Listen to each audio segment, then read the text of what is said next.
At 3:47 this morning, a piece of Nevada that nobody was watching decided to move.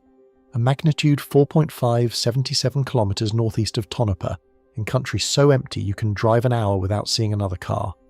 On its own, forgettable. Except it wasn't on its own. It was the third corner of a triangle, and when you draw a line through the three corners, that line runs 500 kilometers across the western United States, and it matches, almost exactly, a structural corridor that geologists put on academic maps 15 years ago. 228 earthquakes, 3 active zones, 0 main shocks. Stay with me, because what just filled in the middle of that line is the part that should not be possible. Before we go any further, if you enjoy what we do here at Project Nightwatch, hit like and subscribe so you don't miss any of our nightly debriefs. Also, drop a comment and tell me where you're watching from. Let's get into it. Part 1. The activation nobody had mapped. At 3:47 in the morning, local time on May 5th, 2026, the ground 77 kilometers northeast of Tonopah, Nevada, did something it was not supposed to do. A magnitude 4.5 earthquake released its energy into a section of the Central Great Basin that had not been on any forecaster's shortlist. Not on the United States Geological Survey's elevated probability maps. Not in the most recent regional hazard updates. Not in the weekly briefings that seismologists across the western states circulate among themselves when something interesting is brewing. This particular patch of high desert had been, by every available metric, quiet. Boring.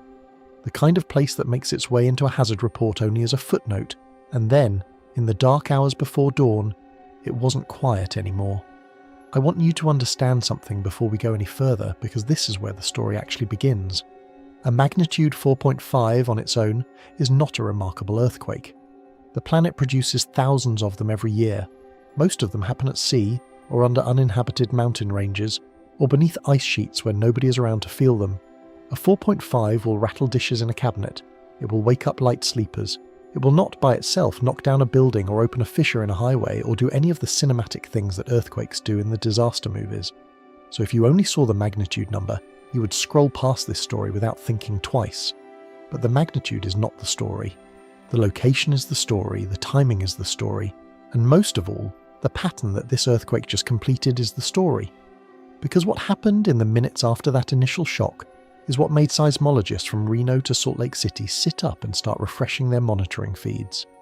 The 4.5 did not arrive alone. It arrived as the opening note of a cascade. Smaller events began ticking off in rapid succession, clustering tightly around the same epicenter, painting a signature on the seismographs that anyone trained to read these things will recognize immediately. This was not a main shock followed by a clean, decaying tail of aftershocks. This was a swarm signature, and swarms, as we're going to come back to over and over again in this story, behave by completely different rules than ordinary earthquake sequences. Here is the part that should make you lean forward. For the previous 60 days, this region had been doing something subtle and in retrospect ominous. It had been getting quieter, not silent, not entirely dead, but trending downward in microseismic activity in a way that, if you only looked at the headline numbers, would have suggested everything was fine. Seismologists call this kind of pattern quiet build-up. It is the geological equivalent of holding your breath. Stress accumulates in the crust. Strain energy loads into the rock. Small slip events that would normally bleed off pressure become less frequent, not more. And then, when the threshold finally gets crossed, the system does not ease back into activity. It snaps into it. That is what happened northeast of Tonopah. 60 days of quiet ended in a single morning by a shock and a cascade. This isn't a new earthquake. This is a new piece of a system that was already moving. I want you to hold that sentence in your head as we go forward, because everything else in this story is going to come back to it. We are not looking at an isolated event. We are not looking at a freak occurrence in a stable region. We are looking at the third corner of a triangle that, until this morning, had only 2 corners drawn on it. And that triangle, as you're about to see, sits on top of one of the most quietly debated structures in North American tectonics. So before we even get into what was already happening in Nevada, before we even pull up the map that I promise is going to make your stomach drop a little when you see how the dots line up, you need to understand that this single 4.5 did something that no single 4.5 should ever be able to do. It changed the interpretation of every other earthquake that had come before it in the previous 2 months. What had looked, on May 4th, like two unrelated swarms in two separate corners of a big empty state, what had looked like a coincidence, or at most an interesting overlap, looked very different by sunrise on May 5th. And the question that nobody, not the agencies, not the academic seismologists, not the hazard modelers, can confidently answer right now, is whether what we are looking at is a coincidence that finally got crowded enough to feel meaningful, or whether we have been watching the slow activation of something much larger than any of the individual pieces. That is what this video is about, and the answer, I have to tell you up front, is not going to be clean. Part 2. The map that shouldn't exist. Pull up a map of Nevada in your head, or if you can, on a screen in front of you. Find the western edge, where the state borders California, just east of Lake Tahoe. That is where you're going to drop your first pin. The town there is called Silver Springs. It sits in a stretch of high desert that, since early April of this year, has been generating earthquakes at a rate that initially raised eyebrows and then, as the weeks rolled on, started to look like something more than a transient flurry. Silver Springs has been the most consistent of the three zones. It produces, it pauses, it produces again. The events have stayed mostly small, well below the threshold where anyone would feel them in Reno or Carson City, but the count has been steady and the location has stayed remarkably tight. Now move your finger east, not all the way across the state, but about a third of the way in. You are looking for the area around Tonopah, a small town that sits along Highway 95, surrounded by some of the emptiest terrain in the lower 48. There are mountain ranges out there with names most Americans have never heard. The Monte Cristo Range, the Pilot Mountains, the Cedar Mountains. The kind of country where you can drive for an hour and not see another car. This is where the 4.5 hit this morning. This is the new corner of the triangle, the one that wasn't there yesterday. Now move your finger southeast. Keep going past the empty quarter until you reach the area near a town called Alamo, sitting along the edge of the Pahranagat Valley. That is your third pin. At the very end of April, this region lit up with its own swarm signature. Not as dense as Silver Springs, not as sudden as the Tonopah activation, but unmistakable and very much present. Now look at what you have drawn. 3 pins, one in the northwest, one in the centre, one in the southeast. If you draw a line through them, those 3 pins do not form a scatter. They do not form a cluster. They form a line, a nearly straight line. A line that runs roughly 500 kilometers from corner to corner, slicing diagonally across the body of Nevada like someone took a ruler to it. This is the part where, if you have never looked at a tectonic map of the western United States before, you might be tempted to dismiss what I just described as visual coincidence.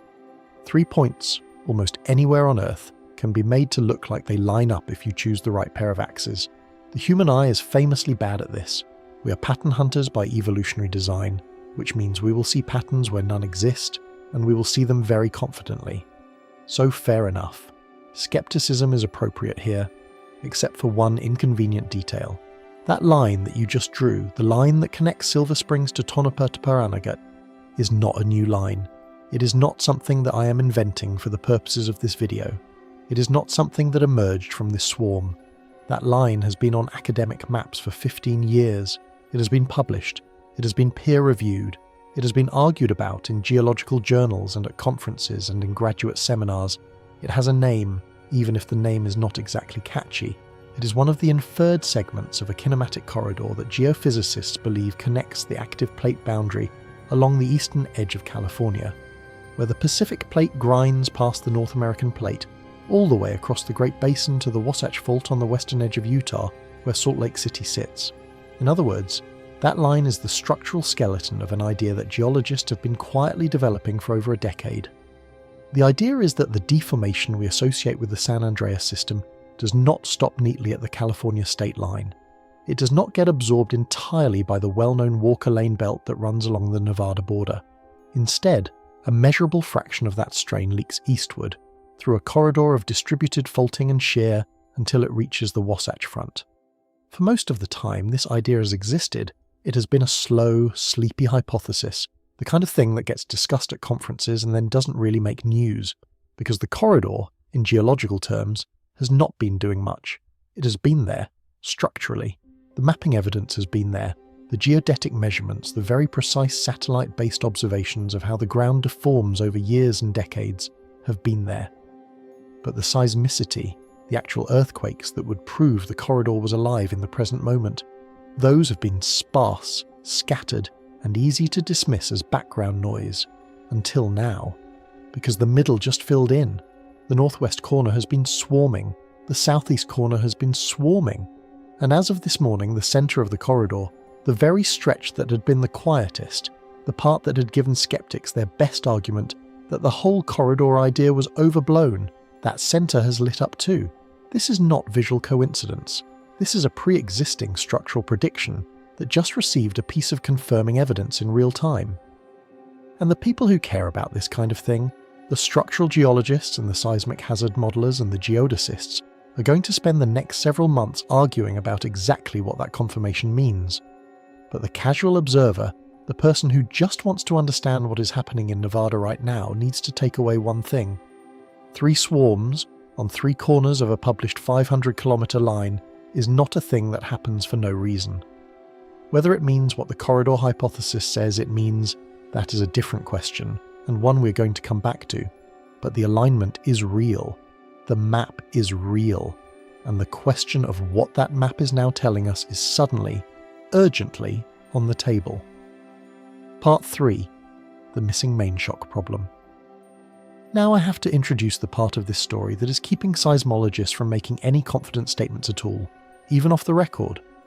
Because if all 3 of these zones were behaving the way earthquakes are supposed to behave, the way they behave in the textbooks and the introductory courses, this would be a much simpler story to tell. We could point to a mainshock. We could measure its size. We could watch its aftershock decay. We could plug the numbers into the standard models and produce a probability estimate for follow-on events. We could tell you, with a reasonable degree of confidence, what was likely to happen next. That is not the story we have. What we have, in all 3 zones, is something stranger and harder to interpret. None of these 3 zones contains a clear mainshock. None of them shows the classic signature of a single large rupture, followed by a tapering tail of progressively smaller aftershocks.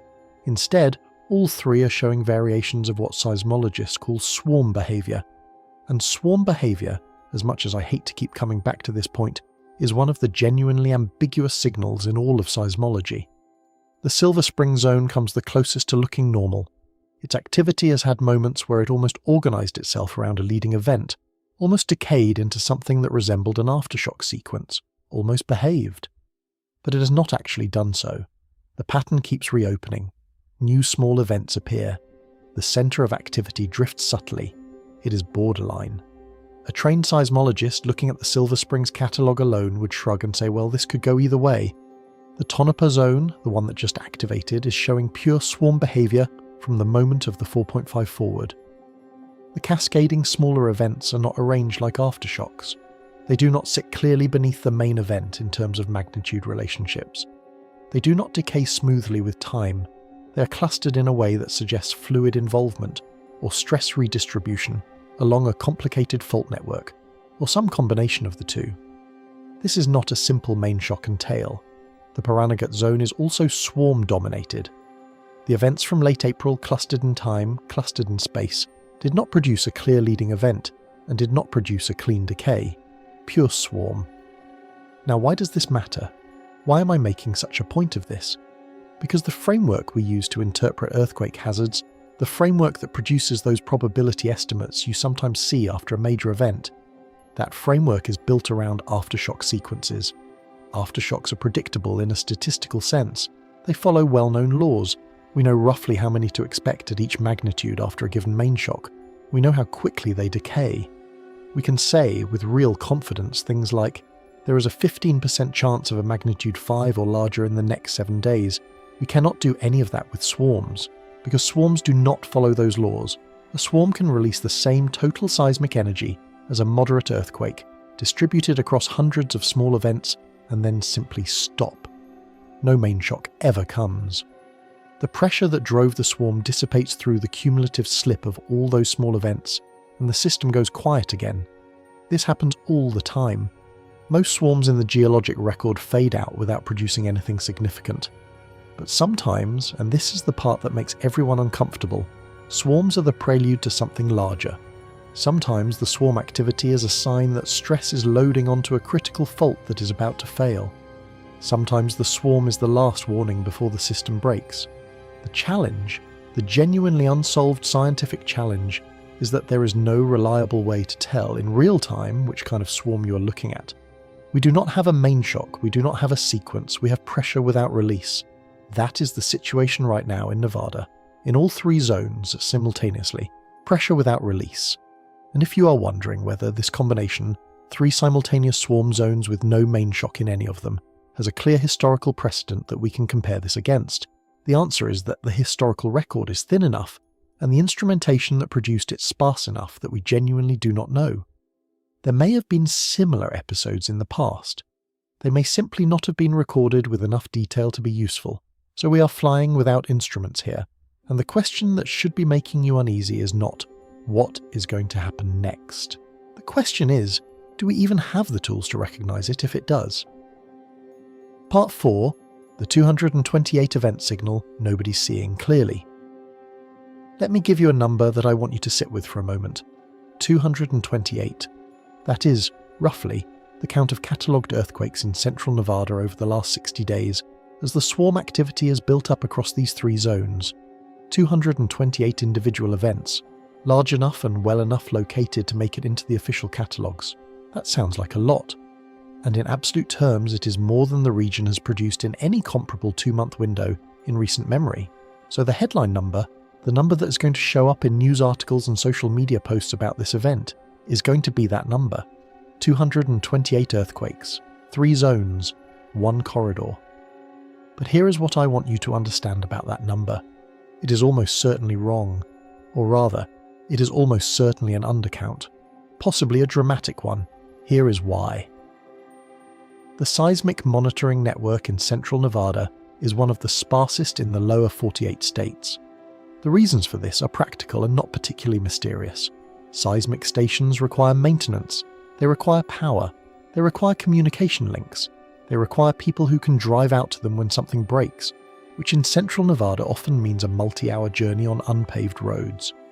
Compared to California, which has one of the densest monitoring networks in the world, or Utah, which has invested heavily in instrumenting the Wasatch Front, central Nevada is, by any reasonable standard, under-instrumented. What this means in practice is that the smallest earthquakes in central Nevada often go uncatalogued. They happen, the ground shakes, the energy radiates out into the rock, but the signal is too weak to be detected by the relatively distant stations that are within range. Only the events large enough to make it across that distance and rise above the local noise floor get recorded. In a well-instrumented region, the magnitude of completeness, which is the smallest magnitude at which the catalogue can be considered reliable, might be around magnitude 1 or even lower. In central Nevada, the magnitude of completeness during this swarm is probably somewhere around magnitude 2, and possibly higher, depending on which stations were operating and which way the wind was blowing. This matters because of a relationship that seismologists have known about for almost a century. It is called the Gutenberg-Richter relationship, and it says something very simple and very robust. In any active seismic region, smaller earthquakes are vastly more common than larger ones. The relationship is logarithmic. For every magnitude 4, you should see roughly 10 magnitude 3s. For every magnitude 3, you should see roughly 10 magnitude 2s, and so on, down through the smallest events. Apply that scaling to central Nevada. If we are seeing 228 events at magnitude 2 and above, what we are not seeing is the population of events below magnitude 2. And by the Gutenberg-Richter scaling, that population should be at least an order of magnitude larger than what we are detecting. Maybe 2 orders of magnitude. So when I tell you there have been 228 earthquakes in central Nevada over the last 60 days, what I'm really telling you is that there have been somewhere between 2,000 and 20,000 earthquakes in central Nevada over the last 60 days, and we have only managed to catalogue the loudest 228 of them. The map, in other words, is incomplete. The map is missing most of its information. But the system, the rock and the stress and the faulting, is not incomplete. The system knows exactly how much energy it has been releasing, and that number is much larger than the catalogued count suggests. This is the hidden layer of the swarm. This is the part that is not making it into the news coverage. not because anyone is hiding it, but because it does not photograph well. You cannot put 2,000 uncatalogued earthquakes on a map, because by definition you do not know where most of them are. You can only put the ones you detected on a map. So when you look at the visualizations that are going to start circulating in the coming days, with the dots clustered in 3 places along that 500-kilometre line, I want you to do 2 things at once. I want you to take the dots seriously, because they show you something real. And I want you to understand that the dots are the tip of an iceberg. There is a much larger population of activity beneath them, distributed in ways we can only estimate, and that distributed activity is part of the energy budget of whatever this swarm is doing. The map is incomplete, but the system is not, and that is going to matter very much for how we interpret the comparison I'm about to make. Part 5. The 2020 warning that changes how you read this. Here is where this story stops being abstract. On May 15th, 2020, a magnitude 6.5 earthquake struck the Monte Cristo Range in central Nevada not far from Tonopah. Roughly the same region where the 4.5 just hit. Roughly the same corridor where the 3 zones are now swarming. The Monte Cristo Range earthquake was the largest event in Nevada in over 60 years. It was felt across a huge swath of the western United States, from California to Utah and into parts of Idaho. It caused damage to highways, including a notable section of Highway 95 that had to be closed for repairs. It triggered landslides. It produced an aftershock sequence that lasted for months. By any reasonable measure, it was a major event. And here is the part that I need you to understand, because it is the single most important piece of context for everything we have been discussing. The fault that ruptured in 2020 was not on the map. Not properly. Not in the detailed sense that hazard modelers need. There were inferred structures in the area, and there were generalized fault zones identified at the regional scale, but the specific fault that broke, with its specific geometry and its specific slip behavior, was not characterized in any pre-event hazard product. The earthquake essentially introduced its fault to the geological community by rupturing it. This is more common than the public realizes. Most of the faults in the Great Basin are poorly mapped or unmapped. The ones in the well-populated areas, along the urban corridors, those are well characterized. The ones in the empty quarter, the stretches of high desert where almost nobody lives, those are largely unknown. We know they exist, in the statistical sense. We know the regional strain rates require them to exist. We just do not know exactly where they are or exactly how they are oriented until they remind us. The Monte Cristo Range earthquake had minimal precursor activity. There were a few small earthquakes in the days and weeks before, but nothing that would have stood out from background. There was no swarm. There was no obvious build-up. There was a quiet region, and then there was a magnitude 6.5, and then there was a long aftershock sequence. Now compare that to what we are seeing in 2026. The current swarm activity, across all 3 zones combined, is more active than anything that preceded the Monte Cristo Range event. It is more active by a substantial margin. Where the lead-up to 2020 was essentially silent, the lead-up to whatever this is, if it is a lead-up to anything, has been loud. 228 catalogued events, plus the much larger uncatalogued population, distributed across 3 corners of a published corridor. So you might think, reasonably, that this means we're in a more dangerous situation now than we were in 2020. More activity should mean more loading. More loading should mean a higher probability of a major event. Except, swarms are ambiguous. We covered this already, but it bears repeating in this context. A swarm that does not produce a main shock has, by definition, not produced a main shock. It may continue not to. The energy may simply dissipate through the swarm itself. We may look back on this in 6 months and conclude that the corridor adjusted itself through distributed microslip and nothing larger came of it. Or we may not. The honest position, the position that any responsible seismologist will give you if you press them in a private conversation, is that we do not know how to translate the current pattern into a probability. The historical record is too thin. The instrumentation has been too sparse. The kinematic corridor hypothesis is too new and too underdeveloped to support the kind of quantitative hazard analysis that produces useful forecasts. So the question that is going to hang over the rest of this video is not whether the corridor can produce a magnitude 6 or 7 earthquake. We know it can.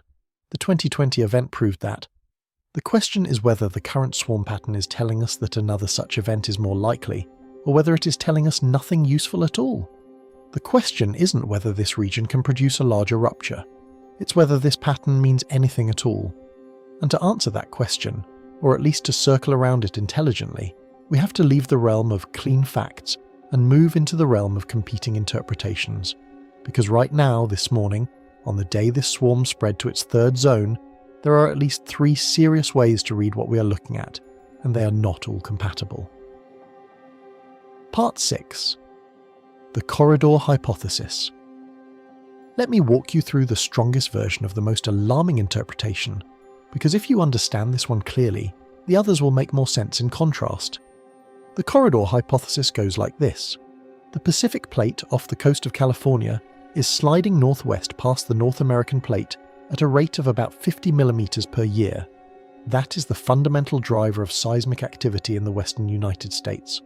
All of it ultimately traces back to that motion. The San Andreas Fault takes up most of the slip directly, but not all of it. A meaningful fraction, roughly 20 to 25% depending on the latitude, leaks east of the San Andreas and gets distributed across a broad zone of secondary faulting that extends well into Nevada and beyond. The closest part of that distributed system, the part most directly connected to California, is the Walker Lane belt. Walker Lane is well known.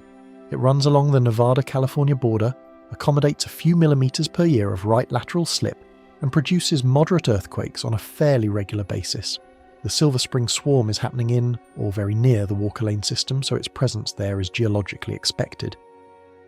But the corridor hypothesis says the strain does not stop at Walker Lane. Some of it transfers further east, through a structurally complex region called the Mena Deflection. The Mena Deflection is one of the more interesting structures in North American tectonics, and it is named for the way the dominant fault orientations bend, or deflect, as the strain field reorganizes itself across the region. It is, in essence, a hinge. Strain comes in along right lateral faults from the southwest, bends through the deflection, and continues east along a different orientation toward the Pahranagat shear zone. The Pahranagat shear zone is where the southeastern swarm is happening, and from Pahranagat, the corridor continues east toward the Wasatch Fault system, which is the major hazard structure for the Salt Lake City region. The full corridor, end to end, runs roughly 500 kilometers and connects the most active plate boundary on the continent to one of the most populated fault zones in the interior. If this corridor is real, and if it is currently active, then the 3 swarms we're seeing are not 3 independent events.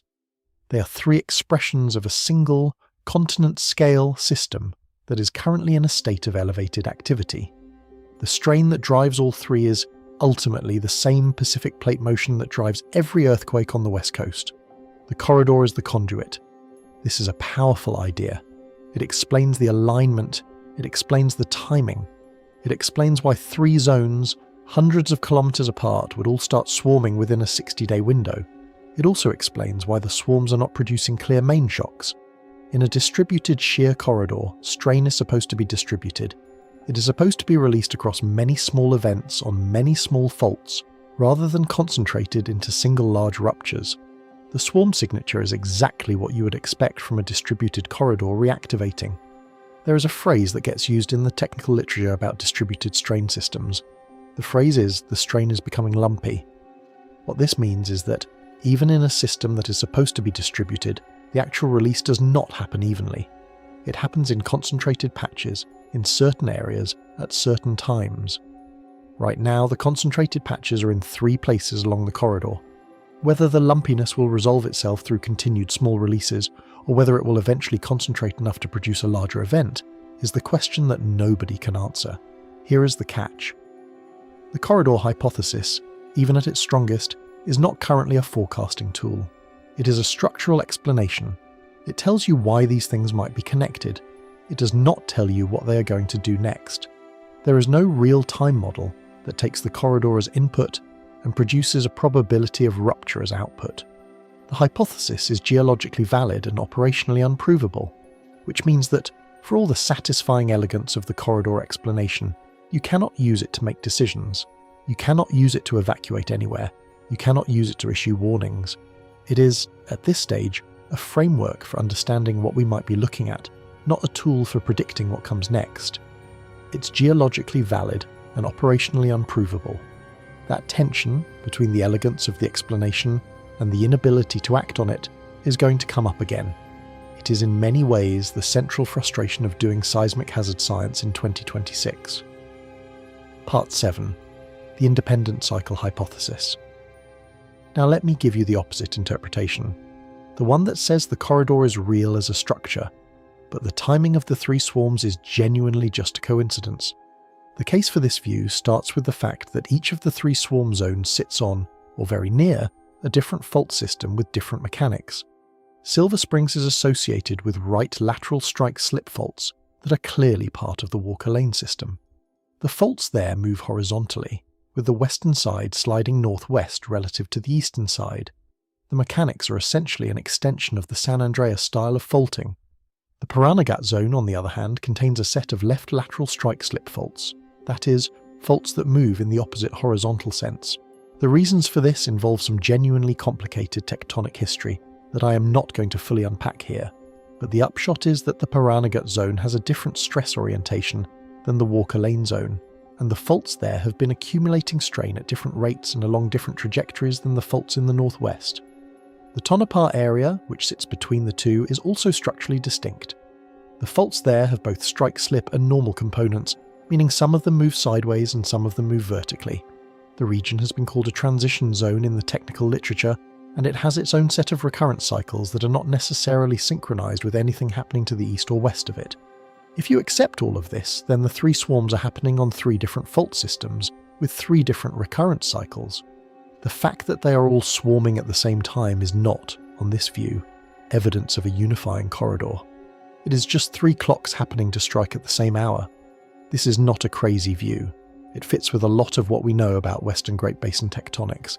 Each of the three regions has produced earthquakes in its own right, on its own timetable, going back into the historical record. The Walker Lane has had its sequences, the Pahranagat region has had its events. The Monte Cristo Range, as we discussed, ruptured in 2020. The independent cycle hypothesis says, essentially, look, the Great Basin has hundreds of active faults. At any given time, several of them are likely to be in the elevated portion of their seismic cycles. Sometimes those elevated portions overlap. When they do, you get clusters of activity that look meaningful, but are actually just statistical artifacts of having many faults in the same general area. It is the seismic version of the birthday paradox. In a room of 23 people, the probability that two of them share a birthday is over 50%. That sounds counterintuitive because we naively think of birthday matches as rare. But once you account for all the possible pairings, the math says they are actually very common. Similarly, in a region with as many faults as the Great Basin, the probability that three of them are doing something interesting at the same time is, the independent cycle hypothesis would argue, not as low as our pattern-hunting brains want to believe. This view has real strength. It accounts for the diverse fault mechanics. It does not require any unproven claims about real-time corridor activation. It is a conservative interpretation that defaults to the simplest explanation consistent with the data. Its weakness is that it does not really explain the timing. Yes, statistically, three faults can light up at once. But for those three faults to lie almost exactly along a 500-kilometre line that has been independently identified as a kinematic corridor, that is a coincidence on top of a coincidence. The more you stack the coincidences, the harder it gets to argue the pattern is meaningless. Three clocks striking at once, but not connected. That is the independent cycle view. It is the view that any cautious seismologist will give you if you press them on the record. It is the safe view, the defensible view, the view that does not require sticking your neck out, and it is possibly correct. The question is whether it is correct or whether it is just the easiest thing to say. Part 8. The Swarm Paradox. I have used the word swarm so many times in this video already that I want to take a moment to talk about what swarms actually are and why they are such a difficult signal to work with. A swarm, in seismology, is a sequence of earthquakes clustered in space and time that does not contain a clear dominant event. That is the definition. It sounds simple. It is not. Earthquake sequences come in roughly three flavors. There are mainshock-aftershock sequences, which are the kind we are most familiar with.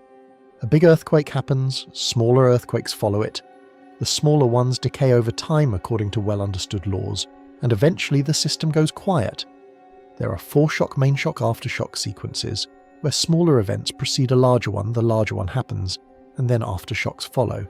And there are swarms, which contain neither a clear largest event nor a clear ordering by size. The first two kinds of sequence are statistically tractable. We have decades of data on them. We know how to model them. We can produce useful probability estimates after a main shock. Aftershock forecasting is, by the standards of seismic hazard science, one of the success stories. Swarms are not like that. Swarms have, historically, defied easy modelling. They can last days. They can last months. They can fade out without anyone ever knowing why they started. They can also in some cases escalate, with a sudden larger event emerging from the swarm activity, and producing what looks in retrospect like a foreshock sequence in disguise. There is no reliable way, while a swarm is in progress, to tell which kind it is going to turn out to be. This is not a failure of effort. Researchers have looked. They have looked very hard. They have tried to find statistical signatures that distinguish dissipating swarms from precursory swarms. They have tried to use depth distributions, magnitude distributions, spatial migration patterns, temporal acceleration. Some of these analyses produce modest predictive signal in retrospective studies where you already know the answer. None of them produce reliable real-time forecasts. So when I tell you that we are looking at 3 swarms right now, in 3 zones along a kinematic corridor, what I am also telling you is that we are looking at 3 signals that are, by their very nature, ambiguous. This ambiguity is the swarm paradox. The data are abundant. The events are happening. We are recording many of them, even if we are missing the smallest ones. We have detailed catalogues and good locations for the events we do detect. By any reasonable standard, this should be a data-rich situation. But the data do not point in any clear direction. They tell us that something is happening. They do not tell us what it is going to do. We have data, but no direction. And that lack of direction is going to remain a problem regardless of how much more data we collect, because the issue is not the quantity of the data. It is the nature of swarms themselves. Swarms are intrinsically harder to interpret than main shock aftershock sequences. They always have been, and unless somebody makes a major theoretical breakthrough in the next few months, they always will be. So the question that everyone is going to want answered, the question of whether these 3 swarms are going to escalate or dissipate, is a question that the available science cannot yet answer in any reliable way. Anyone who tells you they know the answer is either guessing or selling something. That is uncomfortable. It is uncomfortable for me to say, and I suspect it is uncomfortable for you to hear, but it is the honest situation. Part 9. The instrumentation blind spot. We touched on this earlier, but it deserves its own examination, its own quiet moment of attention, because the under-instrumentation of Central Nevada is not just a footnote about catalogue completeness. It is not a minor caveat that you can tuck into a paragraph and move past. It is shaping our entire ability to interpret what is happening in real time. It is shaping what the agencies can say in their public statements. It is shaping what the academic seismologists can claim in their preliminary analyses.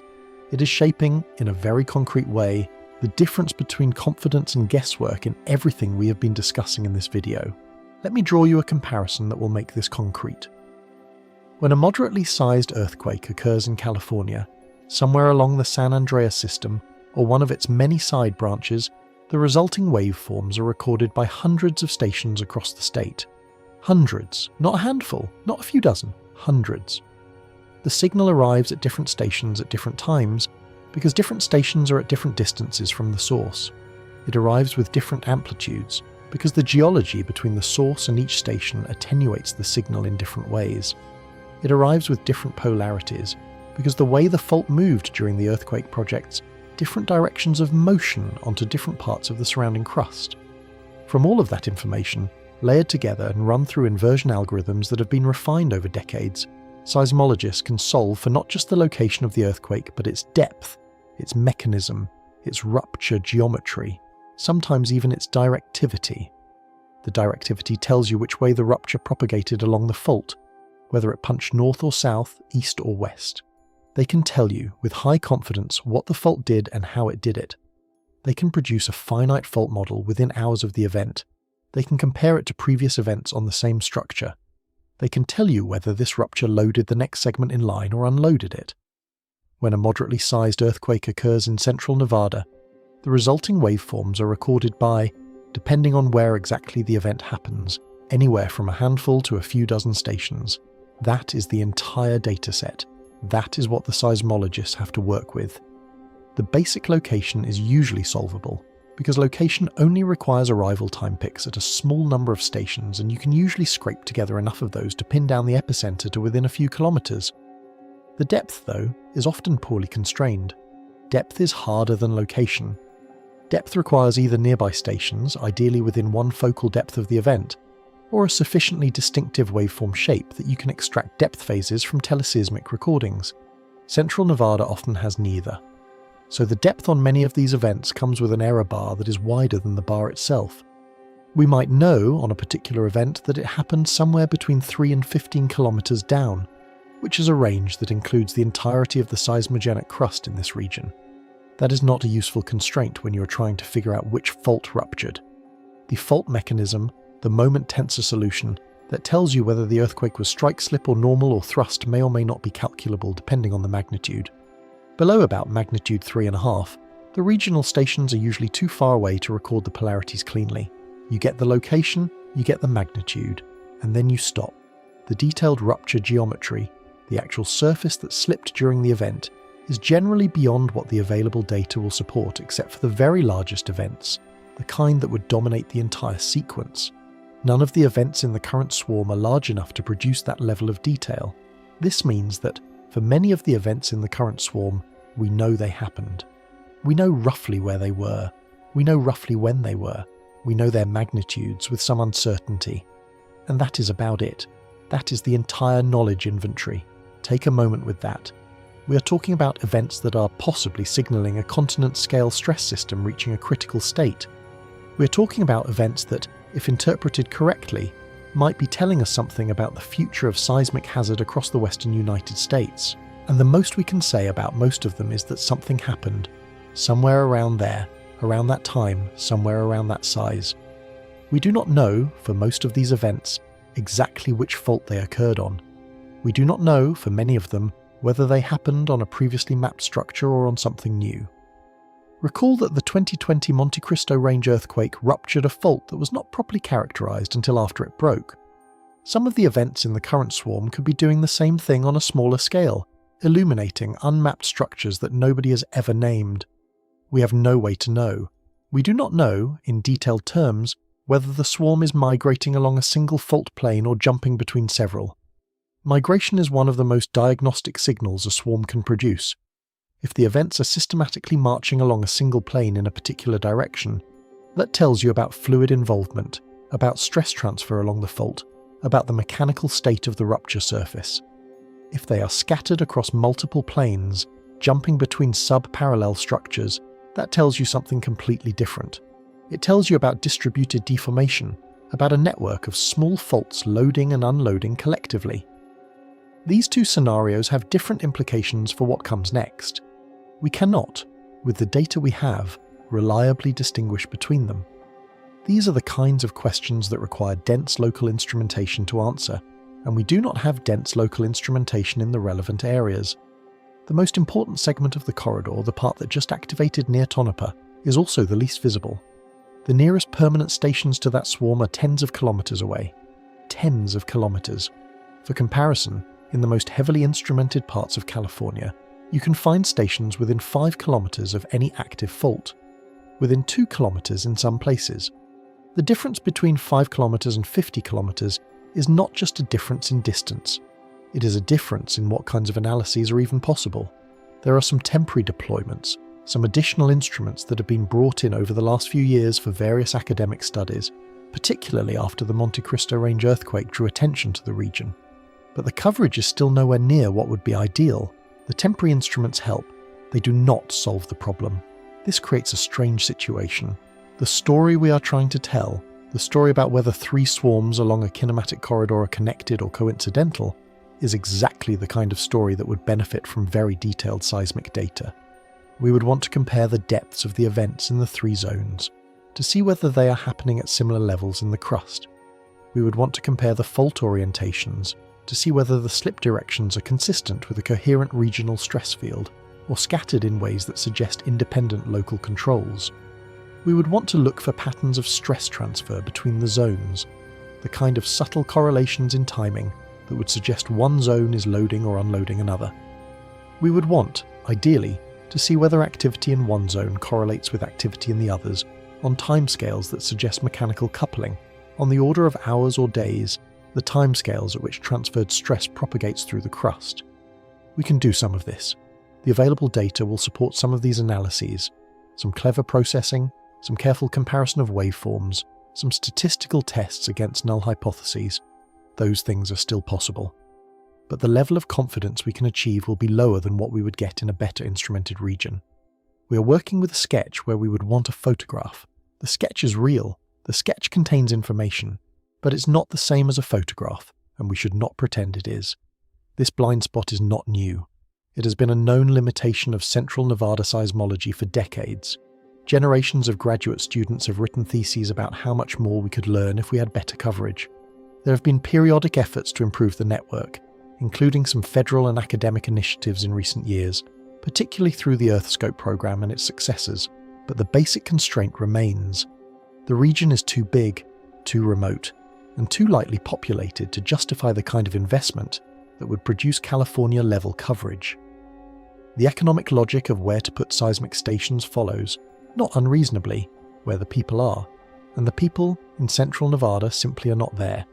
So when we ask, what is the corridor doing, the answer we get is going to be partial. We are going to be making inferences from incomplete data, and the conclusions are going to carry uncertainty bars that may in some cases be wider than the conclusions themselves. That is an uncomfortable thing to say. It is also the truth. The most important segment is the least visible. That is not a small problem.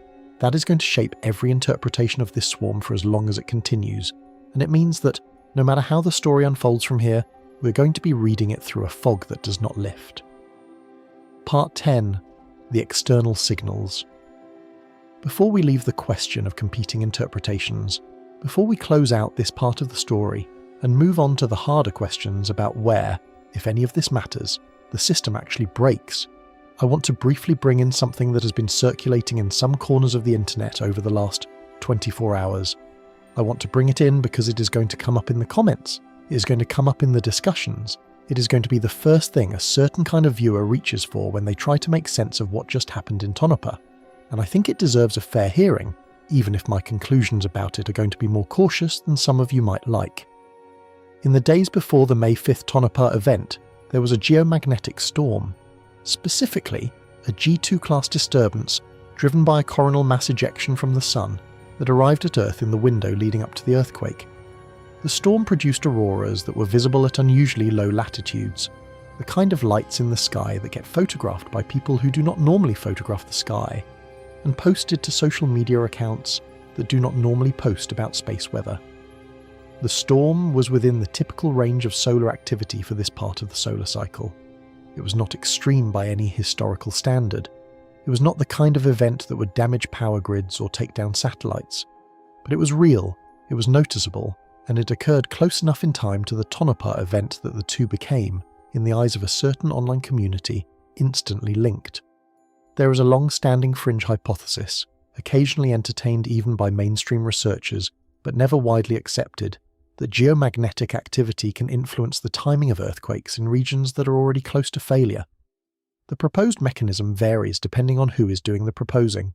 Some versions invoke induced electric currents in the crust, the idea being that the rapidly changing magnetic field during a geomagnetic storm generates electrical currents in conductive rock, which in turn produce small mechanical effects that could, in principle, perturb the stress state on a fault. Some versions invoke pressure changes in subsurface fluids, with the magnetic field acting indirectly on water and brine in fractured rock and shifting pore pressures by tiny amounts. Some versions are vaguer than that, gesturing in the direction of resonances or coupling without specifying exactly what is coupled to what. None of them have produced robust statistical evidence in well-controlled studies. A few studies over the years have claimed marginal correlations, the kind of correlations that produce a publication and a flurry of citations, and then fail to replicate when other groups try to reproduce them with different datasets. This is not the kind of hypothesis that has been definitively disproven. Definitively disproving anything in earthquake science is hard because the data are noisy and the events are rare and the population of relevant cases is small. It is, however, the kind of hypothesis that has not earned its place in the working models that hazard assessors actually use. It sits in the space between not impossible and not demonstrated, which is a crowded space in this field and one we have to be careful about. The timing of the Tonopah event, falling within a few days of the geomagnetic storm, is going to be cited by people who are inclined to take the geomagnetic triggering hypothesis seriously.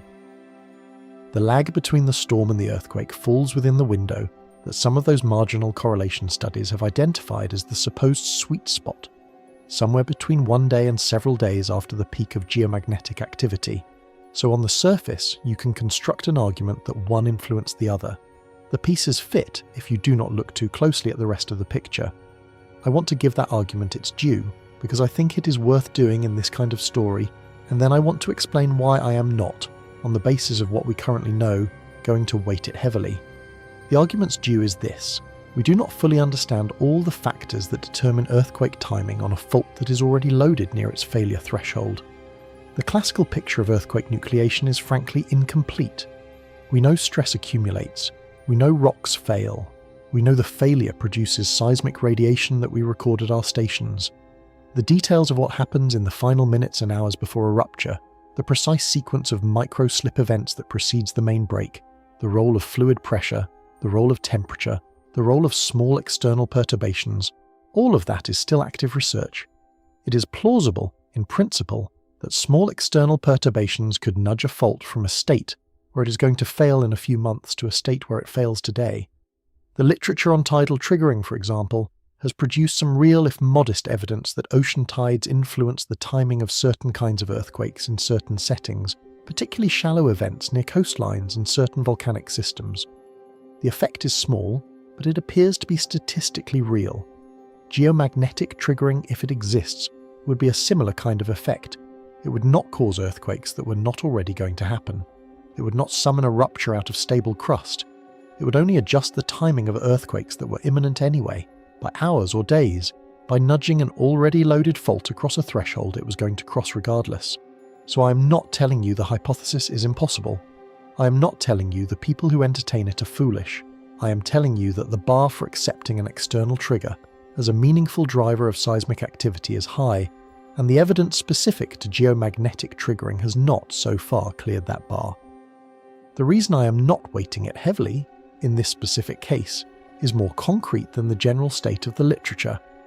The Silver Springs activity, which has been ongoing for 2 months, does not match the geomagnetic storm timing. There were small geomagnetic disturbances during that 2-month window, of course, because there always are, but the Silver Springs swarm did not pulse in any obvious correlation with them.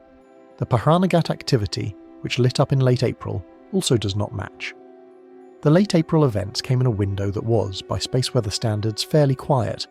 If there were a strong solar correlation with this swarm complex as a whole, you would expect to see all 3 zones responding to similar external triggers, switching on and off with the rhythm of solar activity rather than with the rhythm of regional tectonics. You do not see that. You see one event, the Tonopah 4.5, that happens to fall within a plausible window after a solar event, while the other 99% of the swarm activity has no obvious correlation with solar timing. Pull that out and look at it. One event in a population of more than 220 catalogued events lines up with a solar disturbance. That is not, statistically, a meaningful pattern. That is the kind of coincidence that the broader population of events guarantees you will eventually see. If you have enough earthquakes happening in a region, some of them will, by chance, fall close to solar events. That is not signal. That is the residue of having 2 clocks running in the same room. So the Tonopah event might have been nudged by the solar storm, or it might not. The geophysics is permissive but not demonstrative. Either way, the broader swarm complex is not driven by external signals. The corridor activity, whatever it is being driven by internal tectonic processes, by stress accumulating in the crust over decades, and faults responding to that accumulation in ways we have spent the last 2 acts of this video trying to interpret. It is not being driven by what is happening on the sun. There is signal here. There is also a lot of unrelated noise, and it would be a mistake, especially in a story this complicated, to chase the noise at the expense of the signal. I will mention briefly, because I know it is going to come up otherwise, that there has been other notable seismic activity around the world in the last few weeks. There have been significant events in New Zealand and in Indonesia. There has been activity in Japan and along the Pacific coast of Mexico. Some of this is going to be cited by some of the same voices that are going to cite the geomagnetic correlation as evidence that the entire planet is in some kind of elevated seismic state, that the Earth as a whole is doing something unusual right now, and the Nevada swarm is part of that something. I do not find that argument particularly compelling. I have looked at it. I have looked at it more than once over the years, because variants of it surface every time there is a noticeable cluster of events anywhere in the world. The Earth always has earthquakes happening somewhere. The planet is, geologically speaking, never quiet. Statistical studies of global seismicity, the kind of studies that look across decades of data and ask whether large earthquakes in different parts of the world are correlated in time, have repeatedly failed to find any reliable evidence that distant earthquakes influence each other in ways that would justify treating them as a single system. The plate boundaries are mechanically separate. The stress that drives a Pacific Australian plate event in New Zealand is not the same stress that drives a North American Pacific event in California. They might both be elevated at the same time, but that is a coincidence, not a connection. Each region has its own tectonic context. The Nevada swarm is happening because of what is happening in Nevada. New Zealand earthquakes are happening because of what is happening at the Pacific Australian plate boundary. Indonesian events are happening because of subduction along the Sunda Arc. These are not connected in any meaningful sense, and conflating them does not make the analysis more sophisticated, it just makes it noisier. So we close out Act 2 with a richer but messier picture than we started it with. We have three competing interpretations of the swarm, each with its strengths and its weaknesses, each with its appeal and its blind spots. We have a potential external signal that does not really hold up to scrutiny once you check it against the broader pattern. We have a global context that is largely irrelevant to the specific question we are trying to answer. And we have, at the centre of it all, the same hard question we started with, sharpened a little by everything we have walked through but not in any honest sense resolved. Are these three swarms one system reaching a threshold, or three coincidences that happen to fall along a published line? Act 3 is going to take that question and look at where, if it is one system, things actually break. Part 11. The stress threshold. Question. I want to take you, for a moment, into the conceptual core of why this swarm is keeping seismologists awake at night, even though almost none of them will say so on camera. I want you to understand the specific texture of what they are worried about, not in vague terms, not in disaster movie terms, but in the actual language of how earthquakes work and why this particular pattern is the kind that produces the long phone calls and the weekend emails, and the careful, hedged conversations between people who know better than to speak too loudly. Earthquakes happen because rock, under stress, eventually fails. That is the entire mechanism reduced to its simplest form. The stress builds up gradually, over years or decades or centuries, as plates move and strain accumulates along faults. It builds up because the plates do not stop. They never stop. The Pacific plate is sliding northwest past the North American plate at the same rate it was sliding northwest past the North American plate last year, and last decade, and last century. The motion is steady, the accumulation is steady, and the release, when it comes, is sudden. The stress on a particular patch of fault eventually exceeds the strength of that patch. The patch slips, in a fraction of a second, releases its accumulated strain and the cycle starts over. Centuries of slow loading released in seconds. This sounds simple.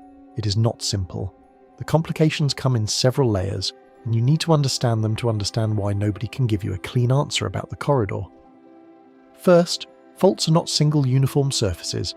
The mental image you probably have of a clean planar crack running through the rock is wrong. Faults are networks of irregular interlocking patches with different strengths. Some patches are strong, some are weak, some are creeping along quietly all the time, some are locked solid for centuries.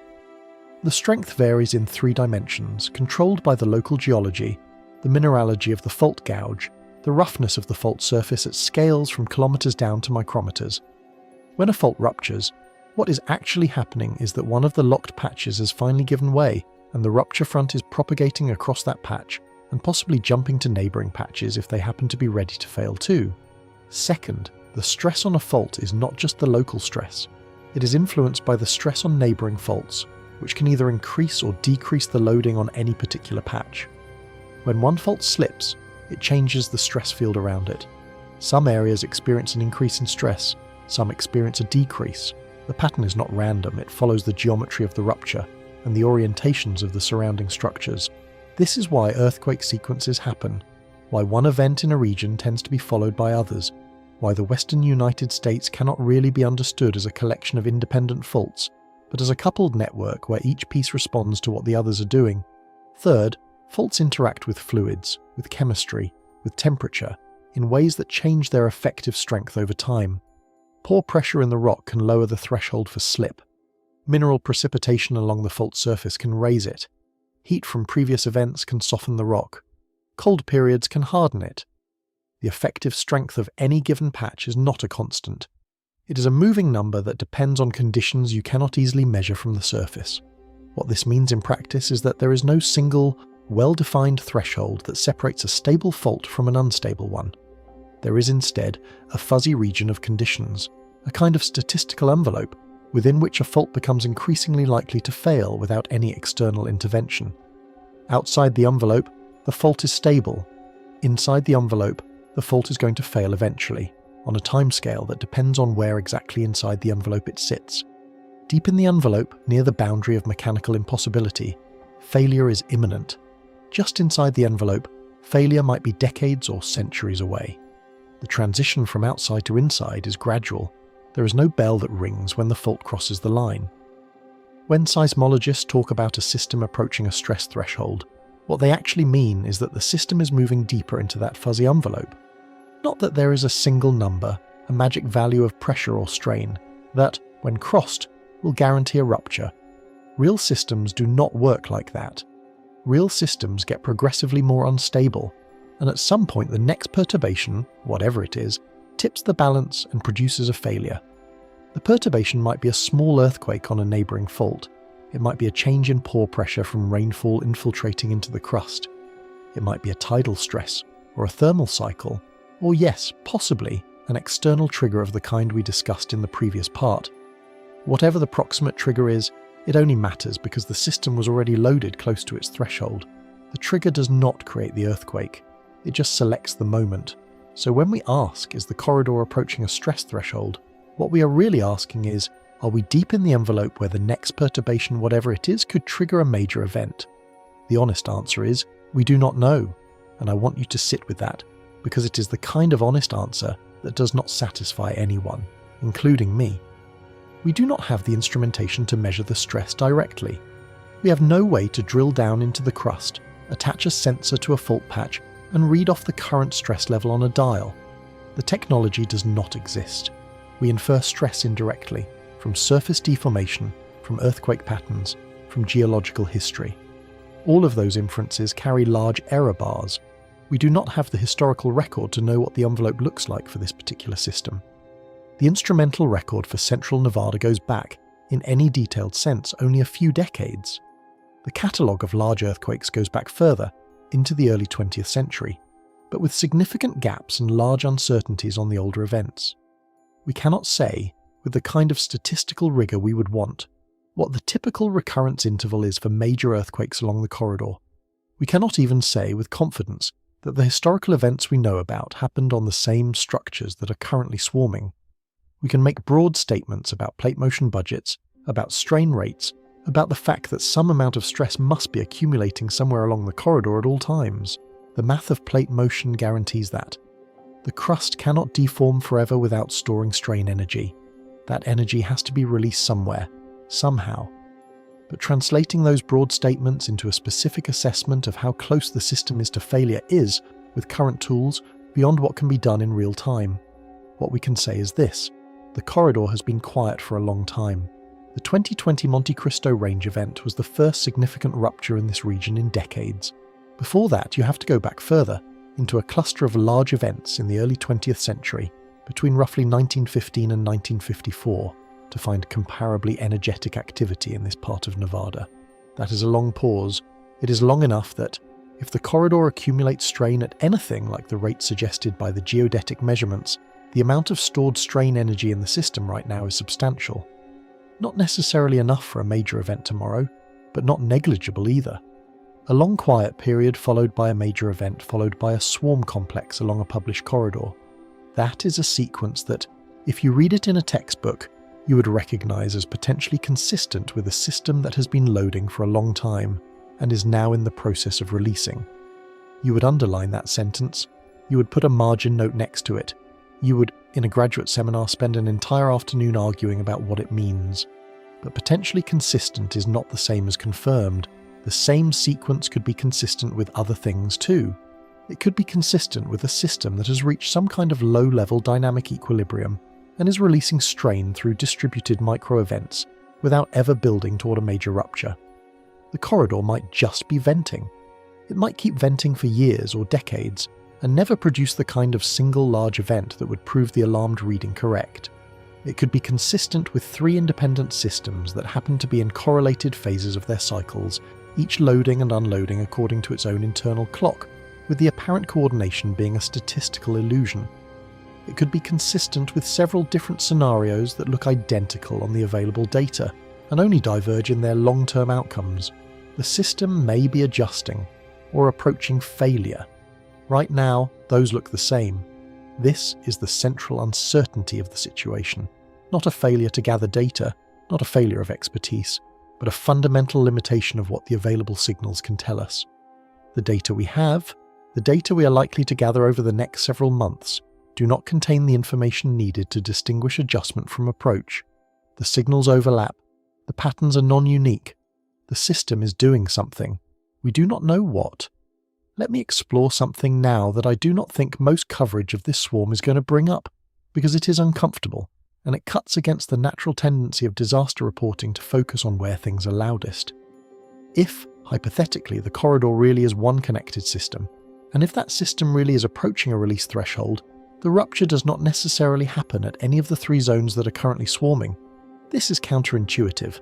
Surface intuition tells you that the loud places are the dangerous places. If the ground is rumbling near Tonopah, then a large earthquake near Tonopah seems like the most likely outcome. If the ground is rumbling near Alamo, then a large earthquake near Alamo seems likely. We are wired to think this way. Our pattern recognition systems associate visible activity with hidden danger. The thing making noise is the thing about to break. That heuristic serves us well in most domains of ordinary life, which is why evolution gave it to us. But that is not how stress transfer works in coupled fault systems. When a fault releases strain through small slip events, what it is doing is locally reducing the stress on that fault. The strain has to go somewhere. Some of it converts to seismic radiation, which we measure as the earthquake, but some of it gets transferred through the surrounding crust to neighbouring faults. This is called stress transfer or static stress change, and it is one of the better understood processes in earthquake science. We have decades of evidence for it. We can model it quantitatively. After every significant earthquake, researchers calculate the stress change pattern and look for elevated activity in the regions of increased loading. The predictions, in general terms, work. In a corridor like the one we're discussing, where multiple zones are connected through structural and mechanical coupling, the stress that is released in one zone can load up adjacent zones. The active zones, paradoxically, can be the safer ones in the short term because they are the ones where strain is being actively bled off. The dangerous zones are the ones that are receiving transferred stress without releasing it themselves. They sit there, quiet, accumulating, with no surface signal to indicate what is happening underneath. So if the corridor is one system, and if that system is loading toward a major rupture, the rupture might occur in the segments between the swarm zones rather than at the swarm zones themselves. There are 2 such segments along the 500-kilometre line, one between Silver Springs and Tonopah in the area roughly south of Reno and north of the Tonopah swarm. One between Tonopah and Pahranagat in the empty quarter of the state where almost nobody lives. Both of those segments are, in terms of recent seismicity, quieter than the swarming areas. Both of them are also, in terms of historical mapping, less well characterized than the more studied parts of the corridor, or the rupture might occur on a fault that is not currently in the catalogue at all. Recall that the 2020 Monte Cristo Range earthquake happened on a fault that was not on the map until it ruptured. There are almost certainly similar unmapped or poorly mapped faults along the corridor right now. The geological literature is honest about this. The maps that exist are the best maps we have, and they are still incomplete. The swarm activity could be, in some sense, a signal that one of those structures is being loaded, but the signal itself does not tell us which structure. The activity points in the general direction of the corridor without identifying the specific patch that will eventually fail. This is the part that should give you pause. The most attentively monitored places, the places where every news article is going to focus, are the active swarm zones. The cameras will point at Tonopah, the headlines will mention Alamo, the infographics will draw circles around Silver Springs. But if the system is doing what some of the more concerned interpretations suggest, the active zones may be the places where the rupture does not happen, and the quiet segments may be the places where it does. The journalists will be looking at the wrong piece of the line. The quiet segments may matter more than the active ones. This insight is not new. It is part of standard stress transfer theory, and has been validated in retrospective studies of past earthquake sequences in many parts of the world. What is new is applying it to the specific situation we're in right now, where we have to think about not just what the swarms are doing, but what their existence implies for the segments between them.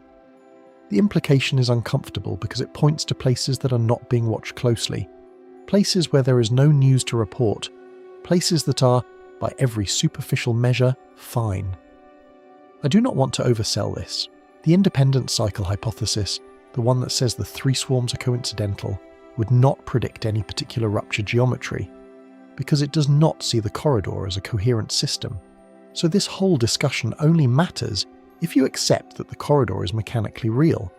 If you do not, then the segments between the swarms are no more or less dangerous than they were before. They are just empty country.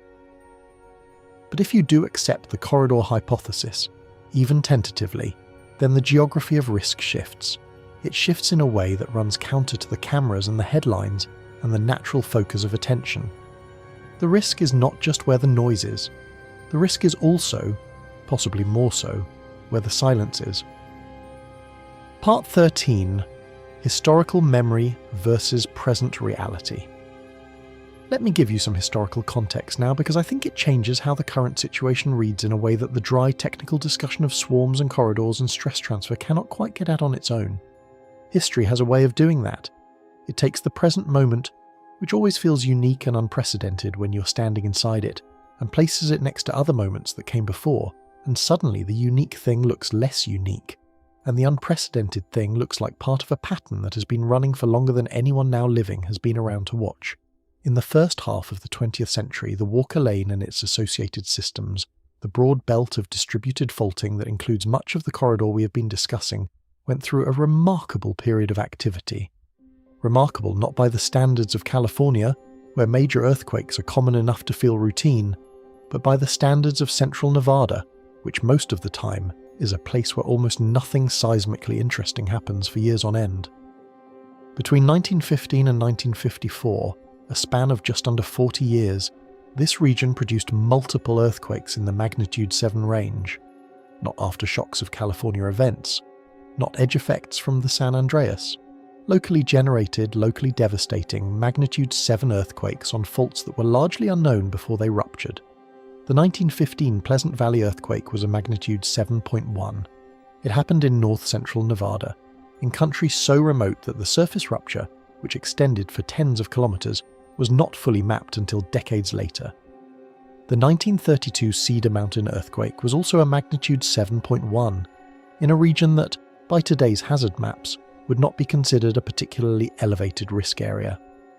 The 1954 Fairview Peak-Dixie Valley sequence produced two events of magnitude 7.1 and 7.2 within minutes of each other, on adjacent fault systems, demonstrating that the structures in this region can rupture in coupled cascades when the conditions align.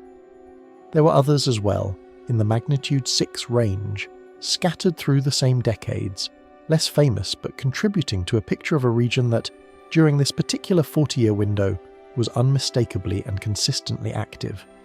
Then the activity dropped off. From 1954 until 2020, there were no earthquakes in this region above magnitude 6.5. 66 years. Take a moment with that number. 66 years is longer than the average career of a working seismologist. It is longer than most of the seismological instruments deployed in this region have been operational.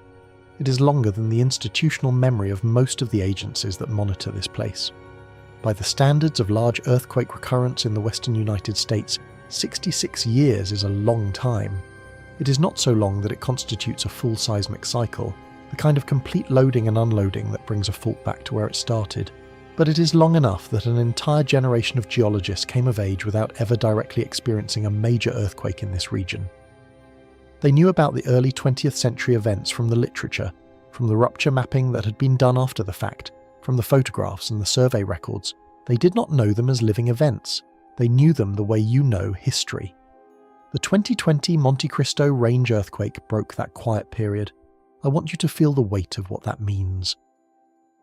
For 66 years, the dominant signal from this region was silence at the largest magnitudes, and then, on May 15th, 2020, a magnitude 6.5 rupture announced that the silence was over.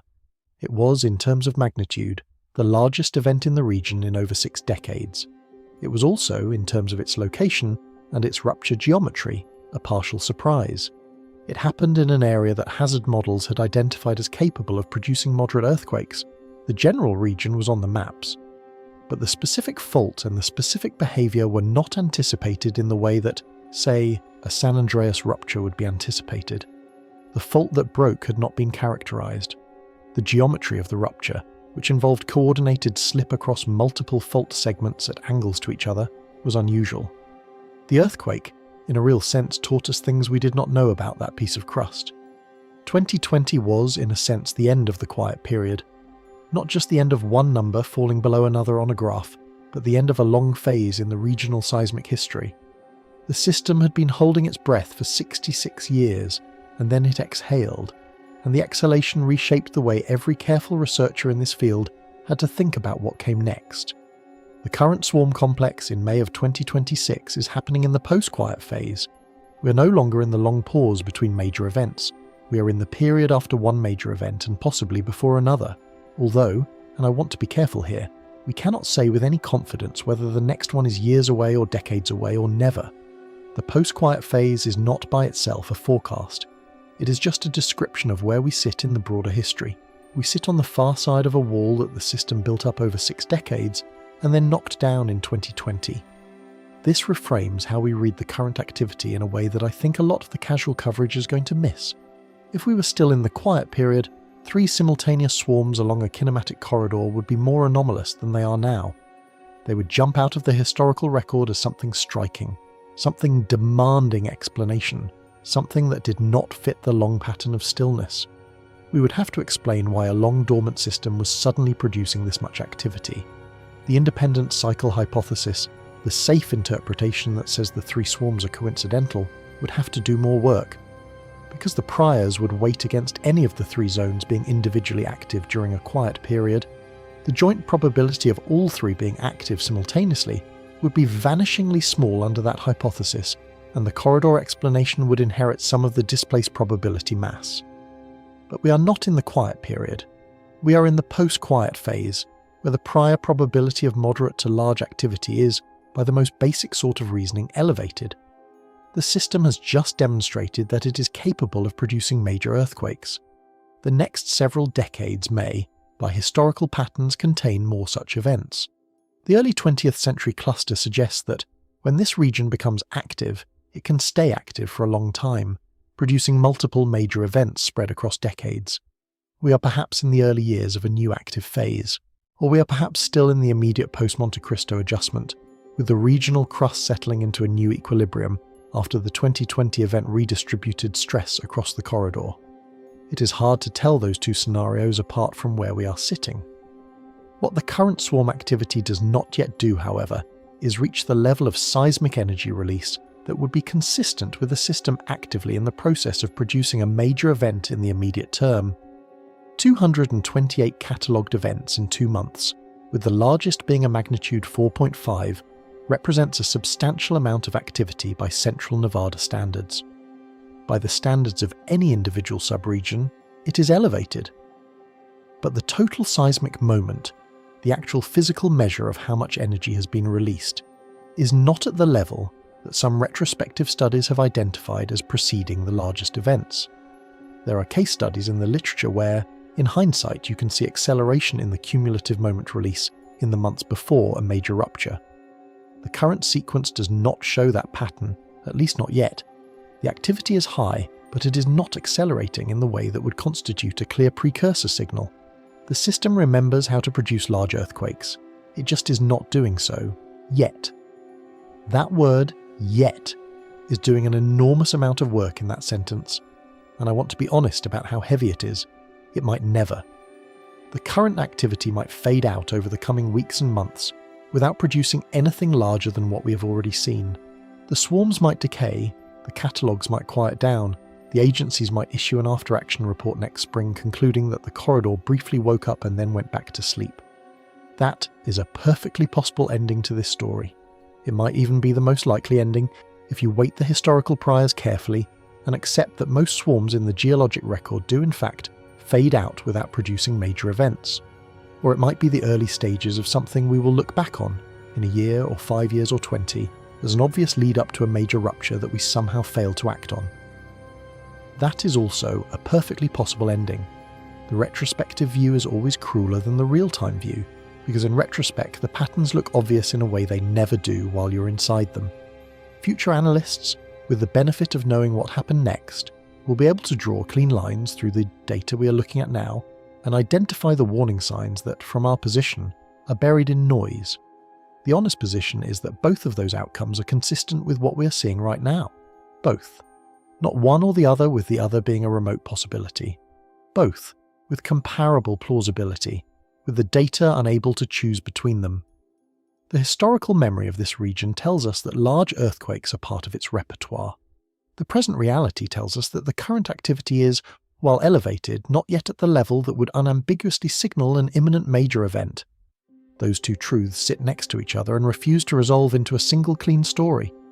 We are between those two realities, suspended between memory and immediate reality, between what the system has done before and what it might be doing now.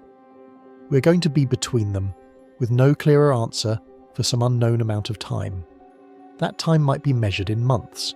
It might be measured in years. It might, if the corridor is doing what some interpretations suggest, be measured in something more uncomfortable than that. The wall the system built between 1954 and 2020 is gone. What lies on this side of it, we are still finding out. Part 14. Eliminating the noise. Whenever there is an earthquake swarm in Nevada, and I mean whenever without fail, certain ideas surface in certain corners of the internet within the first few hours. I have watched this cycle repeat itself enough times now to know exactly which ideas are going to surface, in roughly which order, and with roughly which level of confidence. I want to address them quickly, not because they deserve extended treatment, not because I think the people who entertain them are foolish, but because they are going to come up in the comments and the discussions, and getting them out of the way now clears space for the actual mystery, which is plenty interesting on its own without needing any of these embellishments.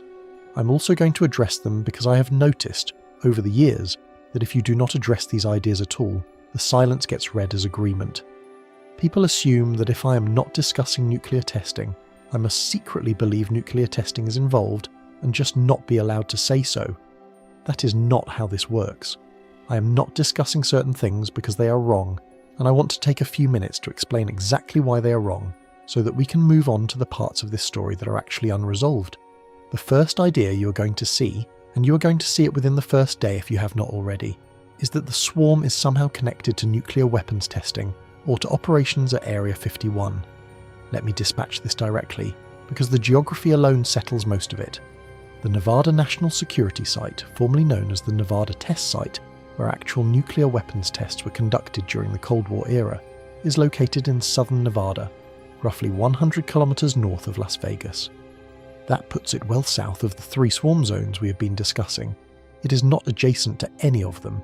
It is not on the same fault systems as any of them. It is not in the same structural province as the corridor we have been mapping. The geographical correlation simply does not exist. But even if you set the geography aside, the seismic signatures of nuclear tests are well characterized and very distinctive. We have decades of data on what underground nuclear tests look like on a seismograph. They do not look anything like the signatures of natural earthquakes, and they especially do not look like swarm activity. Underground explosions produce a single sharp impulse, with characteristic frequency content that is immediately distinguishable from tectonic ruptures. The frequency content is biased toward higher frequencies in a way that natural events almost never are. The radiation pattern is symmetric, an explosion radiates equally in all directions, while a natural earthquake radiates with a very specific pattern dictated by the geometry of the fault slip. There are seismologists whose entire careers are built around discriminating between explosions and natural events in the context of nuclear testban verification, and the techniques are mature and reliable. None of the events in the current swarm match the signature of an explosion. They match very clearly the signatures of natural tectonic events. Beyond all of that, the United States has not conducted underground nuclear tests since the early 1990s, in compliance with various testban treaties and a unilateral moratorium that has held for over 3 decades. The infrastructure that supported testing has been largely dismantled or repurposed. The idea that current swarm activity is being caused by ongoing testing is geographically wrong, signature-wise wrong, historically wrong, and politically implausible. It fails on every dimension you can check it against. Area 51, the famous classified facility that captures so much of the imagination, is also located south of the swarm zones in a different geological setting. Whatever activities occur there, and I am not going to pretend to know everything that happens at a classified facility, they do not produce the kind of distributed seismicity we are observing. The activities at Area 51 that are publicly known, primarily aircraft testing, do not generate seismic signals of any meaningful magnitude. The activities that are not publicly known would have to involve geological scale energy releases to produce what we are seeing, which would require infrastructure that simply could not be hidden from satellite observation. This is not where the answer to the swarm is going to be found. The second idea you will see is that the swarm is somehow connected to HAARP, the high-frequency active auroral research program in Alaska, or to other facilities that conduct experiments involving the ionosphere. The reasoning here usually invokes some kind of energy transfer from the upper atmosphere into the crust, often with vague language about resonance or coupling that sounds vaguely scientific until you ask what is being resonated and what is being coupled. There is no plausible physical mechanism for this. I want to be specific about why, because the vagueness of the claim is part of what gives it its persistence. The energy involved in ionospheric experiments is many orders of magnitude smaller than the energy required to influence tectonic faults. The numbers are not even close. We're talking about differences of factors of 1 billion or more, depending on how you set up the comparison. You would need to scale up such experiments by factors that are physically impossible before they could meaningfully affect crustal stress states. The total energy budget of all human ionospheric research, integrated over its entire history, is dwarfed by the energy released in a single moderate earthquake by many orders of magnitude. The proposed cause is, on the simplest energy accounting, far too small to produce the proposed effect.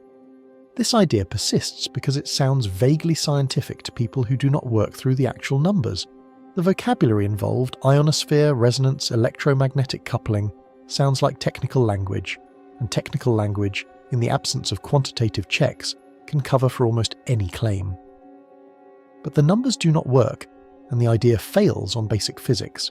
There is no responsible way to maintain it once you actually do the calculations. The third idea you will see, and this one is perennial.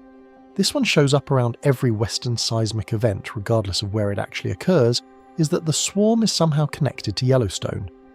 Yellowstone is a major volcanic system in northwest Wyoming.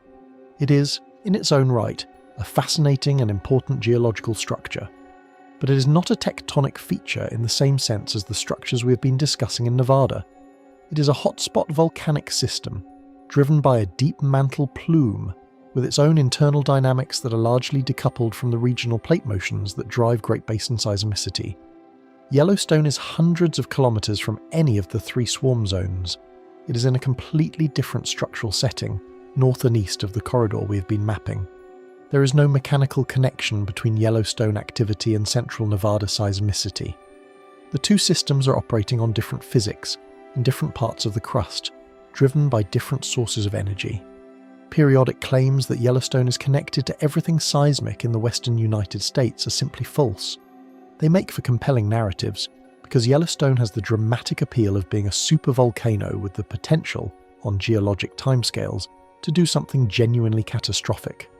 But the dramatic appeal of Yellowstone does not give it telekinetic powers over distant fault systems.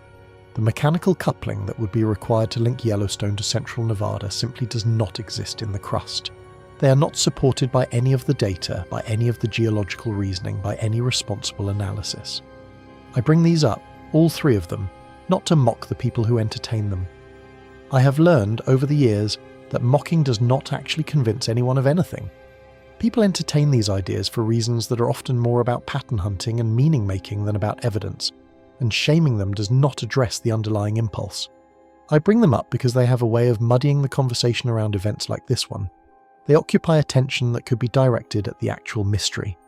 They give people the comforting illusion of having an explanation, when the honest position is that we do not yet have a complete explanation, and the search for one is ongoing. The actual story, the one we have been telling across this video, is interesting enough on its own merits. The kinematic corridor hypothesis, with its real geological basis and its real predictive challenges. The swarm paradox, with its irreducible ambiguity. The underinstrumentation, with its concrete consequences for what we can and cannot conclude. The unresolved comparison to 2020, with its uncomfortable implications about what this region can do without warning. Those are all genuinely complicated and genuinely uncertain. They do not need to be dressed up. They do not need to be made more dramatic. The drama is already there, embedded in the actual physics of what is happening underneath central Nevada right now. We do not need to dress up the story with explanations that fail on basic physics. The real mystery is already complicated enough, so we set the noise aside deliberately and we move on. Nuclear testing, HAARP, Yellowstone, none of them are doing this. What is doing this is the same thing that has been doing this for hundreds of millions of years in the western United States. Plates are moving. The Pacific plate slides past the North American plate, the way it has been sliding past the North American plate since before our species existed. Strain is accumulating in the crust as a consequence of that motion. Faults are responding to the accumulated strain in the only ways faults know how to respond, which is by slipping in pieces distributed across networks of structures that we only partially understand. The mystery is in the details of how and where and when. Not in some hidden cause that has been suppressed by the agencies, not in some shadow facility doing things we cannot see. The mystery is right out in the open, sitting in the data, waiting to be read by anyone willing to do the work. The noise just gets in the way of the actual question, and the actual question, the one we are now in a position to ask cleanly, having stripped away the distractions and laid out the real structure of what we know and what we do not, is the question that brings us to the close of this story. Part 15. The unanswered question.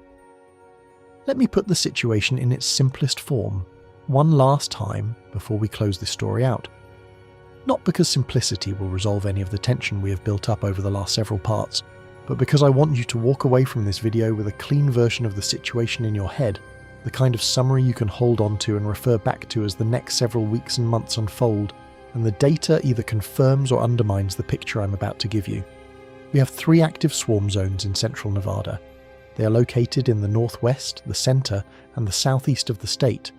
The northwest zone is centered near Silver Springs, in country that sits along the eastern flank of the Sierra Nevada and the western edge of the Great Basin.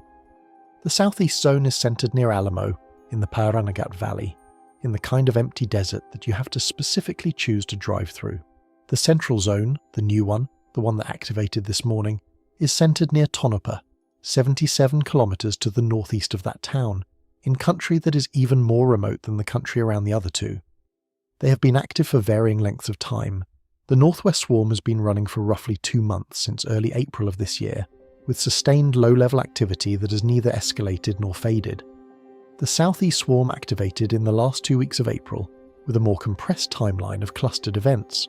The Central Swarm activated just this morning, with a magnitude 4.5 followed by a cascade of smaller events that, as I am recording this, are still accumulating. We have one published kinematic corridor that connects all 3 zones along a roughly 500-kilometer line. The corridor has been on academic maps for 15 years, not in casual blog posts, not in speculative essays, but in peer-reviewed geological literature, supported by structural mapping and geodetic measurements, and the slow, careful accumulation of evidence that academic disciplines rely on to establish their working frameworks. The corridor represents the inferred eastward continuation of strain leaking from the Pacific North American plate boundary, the strain that does not get fully absorbed by the San Andreas system, and that has to go somewhere because the plate motion does not stop just because we have run out of well-known faults. The strain travels through the Walker Lane belt along the Nevada-California border, bends through a structurally complex region called the Mina Deflection, continues east through the Pahranagat shear zone, and ultimately reaches the Wasatch Front in Utah, where Salt Lake City sits on top of the most populated fault system in the interior west. The corridor is, in essence, a continent-scale conduit, a way of moving deformation from one plate boundary all the way to a major intraplate fault. And until this morning, only 2 of its 3 currently relevant segments were lit up. As of this morning, all 3 are. We have no dominant rupture in any of the 3 zones. All 3 are showing swarm signatures, with the events clustering in space and time without any single event large enough to be called a mainshock. None of them is producing the kind of mainshock plus aftershock sequence that would allow standard hazard models to generate useful probability estimates. The forecasting frameworks we have developed over decades of research are designed for sequences with clear leading events. They do not handle swarms well. They do not handle them well in California, where the data are excellent, and they do not handle them well in Nevada, where the data are not.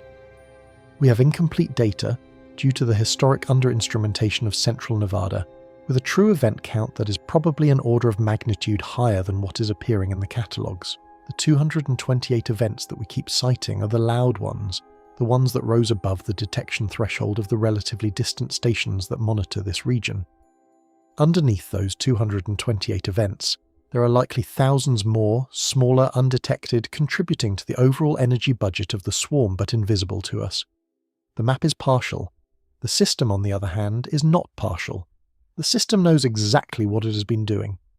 We have a recent precedent, the 2020 Monte Cristo range earthquake, which demonstrated that this region is capable of producing major events on faults that were not previously well characterized. The fault that broke that day was not on the map, not in the way it needed to be, and the rupture geometry was a partial surprise. That earthquake was a reminder that our maps of central Nevada are incomplete, that the structures capable of producing magnitude 6.5 events are not all known, and that the post-quiet phase of regional seismicity is going to involve some events that we cannot anticipate in detail, and we have a fork in the interpretive road. A genuine fork with 2 paths, neither of which can be definitively chosen on the basis of currently available evidence. On one side of the fork, we have the possibility that what we are seeing is 3 independent swarm sequences, occurring on 3 different fault systems with 3 different recurrence cycles, and happening to align spatially with a published corridor through statistical coincidence. On this view, each swarm has its own internal logic, driven by the local stress state of its particular fault network, and the apparent coordination is an artifact of having many active faults in the same region. The corridor on this view is a real geological structure, but it is not currently functioning as a coherent stress system. The 3 swarms are not in mechanical communication with each other. They are independent stories that happen to share a geographic backdrop. On this view, each swarm will likely fade out on its own timescale, releasing its accumulated strain through distributed micro-events, and the aggregate pattern, while striking from a distance, will turn out to be meaningless. We will look back on this in a year or 2 and conclude that nothing came of it. The corridor will go back to being a footnote in the technical literature. On the other side of the fork, we have the possibility that the 3 swarms are expressions of a single, continent-scale stress system that is currently in an elevated state. The kinematic corridor is real, mechanically coupled, and active. The 3 zones are loading and releasing strain along a coherent structure that is responding, as a single integrated system, to the long-term plate motion that drives all of this. And somewhere, possibly at one of the swarm zones but possibly between them, possibly on a mapped fault but possibly on an unmapped one, the system is approaching a state where a major rupture becomes increasingly likely. On this view, we are watching the early stages of something we will look back on perhaps in a year, perhaps in 5, perhaps in 20, as the lead up to a magnitude 6 or 7 event along the corridor. The swarms are not the event itself. They are the prelude. They are the system clearing its throat before it speaks. Right now, in May of 2026, on the day this swarm spread to its third zone, both explanations fit the data. Both. Equally. The data we have are not sufficient to choose between them. The instrumentation is too sparse to provide the kind of detailed mechanical picture that might resolve the ambiguity. We cannot measure the depths of the events with enough precision to compare them across zones. We cannot resolve the fault mechanisms with enough confidence to test for coherence. We cannot detect the small signals that might reveal stress transfer between zones on operationally useful timescales. The historical record is too thin to provide a strong prior on which interpretation is more likely. The available models are not tuned to the specific question we're asking. The question itself is, in some sense, ahead of the science we have to answer it with. So we are left with the situation that I have been circling throughout this video, the situation that has structured every part of every act, the situation that I cannot dispel no matter how many ways I rephrase it. We have abundant data and no clear direction. We have a published structural framework and no operational way to apply it in real time. We have a precedent in 2020 and no way to know whether the present is rhyming with that precedent or with a different one entirely. We have 3 active swarms and we cannot tell you what they mean. I cannot tell you what they mean.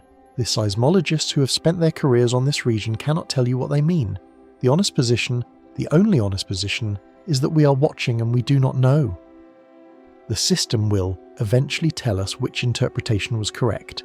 It will tell us in its own time, on its own schedule, in the only language it has, which is the language of either silence or rupture.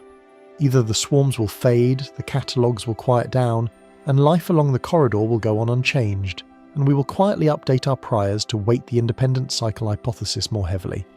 Or the swarms will continue, possibly accelerate, and at some point, weeks or months or years from now, something larger will rupture, and we will look back on these patterns and recognize them, with the unfair clarity of hindsight, as the warning we were unable to read in real time. There is a particular kind of quiet that comes with these situations. I have come to recognize it over the course of doing this work. It is not the quiet of certainty, where everything is fine and nothing is happening. That quiet is comfortable, and it is the quiet most of us experience most of the time. It is also not the quiet of crisis, where the alarms are blaring and the actions are clear, where the script tells you exactly what to do because the situation has resolved into something legible. That quiet is uncomfortable, but it is also actionable. The quiet I am talking about is neither of those. It is the quiet of unresolved tension, where the system is doing something, you're not sure what it is, and you're not sure when or whether you will get to find out. It is the quiet that holds an open question without offering any path to closing it. The kinematic corridor connecting California to Utah has been on the maps for 15 years. For most of those years, it has been an interesting structural idea with limited practical relevance. The kind of thing graduate students wrote papers about and conference attendees argued about and the broader public never heard of. As of this morning, with all 3 of its major segments in active swarm states for the first time in the modern instrumental record, it has become something different. It has stopped being an academic curiosity. It has become a system that is asking a question of us in real time, with the answer hidden somewhere in a future that has not arrived yet. The question is whether we are equipped to listen, and what, if anything, we are prepared to do if the answer turns out to be one we do not want to hear. Both explanations fit the data, and until something breaks or stops, there is no way to tell which one we are actually watching. 228 earthquakes, 3 active zones, 1 published transverse shear corridor, 0 main shocks at any of the 3 centers. Those are the numbers. They are the cleanest version of the situation we have. They will be different next week and different again the week after that, and the trajectory of how they change will be the answer to the question we have been asking. Take one more look at that map. The 3 pins, the line that connects them, the empty quarter that until this morning did not have a pin in its middle and now does. The segments between the pins, where everything is still quiet and where, if any of the more concerned interpretations turn out to be right, the silence is doing more work than the noise. We are, all of us, watching a system in real time. We do not know what we are watching. We do not know how the watching ends. We do not know whether, in the end, we will be relieved or vindicated, whether the swarm will fade into the long catalogue of false alarms or join the short catalogue of warnings that came true. We only know that, on the morning of May 5th, 2026, A piece of the western United States that had been waiting for 60 days finally moved, and in moving completed a pattern that nobody who studies these things is going to be able to look away from for a very long time. The corridor is alive, the corridor is asking, and the answer, whatever it is not coming today.